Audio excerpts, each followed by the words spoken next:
Good morning. It's Friday, August 22nd, 2025. And here is my update on my Oceanic 135 gallon show aquarium tank.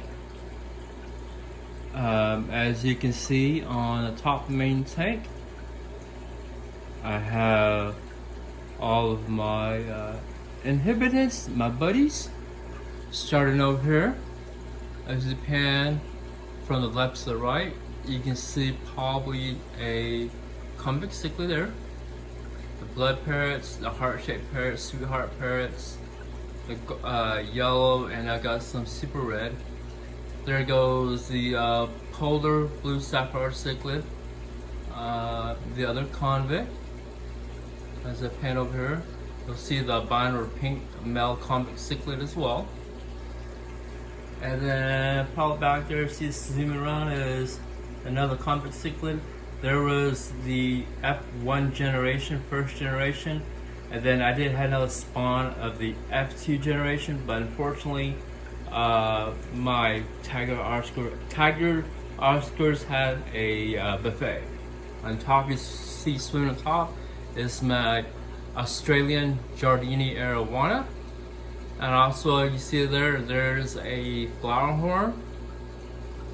And then back in that corner by the pot, there's some more parrots, convict, of course my pair of my tiger Oscars there as well. And then we move down to the bottom stand of my filtration. And here's my sump.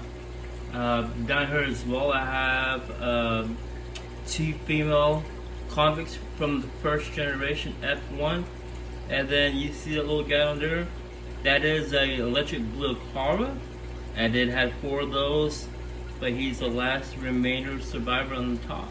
Unfortunately, this other one's got devoured by the tiger Oscar, so he's been living out here in the sun and he's doing fine. I did a water change. I did roughly about a 66-70 gallon water change last week, and had a little bacterial bloom from and then it cleared up.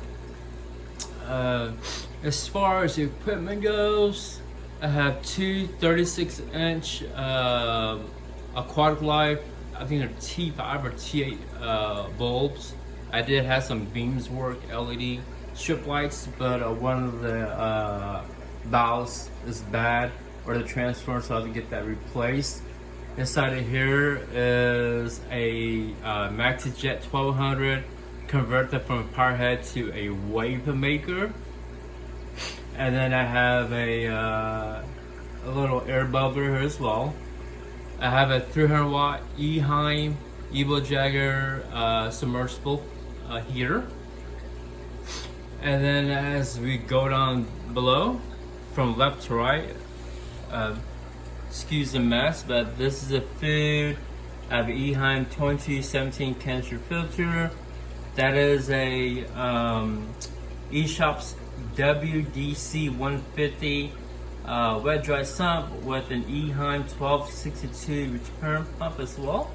And then over here, of course, is my other Eheim 2017 canister filter. And the funny thing is that, I don't say funny, but it took me roughly about, I'll say about 10 years, 8 to 10 years to finally go ahead and get the Eheim 2017 filters maintenance and cleaned out.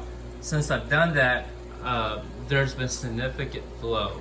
So I added more flow into the aquarium, this key point, went back and did less overfeeding, but still feed them their favorites. There is the Tetra makes the floating cichlid sticks, the flakes. Also, I feed them the Hikari gold floating pellets, as well as the Hikari growth. But overall, they're all doing well. I'm looking at getting another flower horn, a male, and then polar polar blood parrots. Also, I saw some platinum parrots as well. And then possibly, I'm not sure, I might get some blue acara, but try and get a little bit more colorful South American cichlids. So if you have any suggestions what else you would put in here, but right now everybody is doing well in my aquarium. So if you like what you see, please subscribe, hit that notification bell, comment, share, and I'll see you in the next video. All right, bye.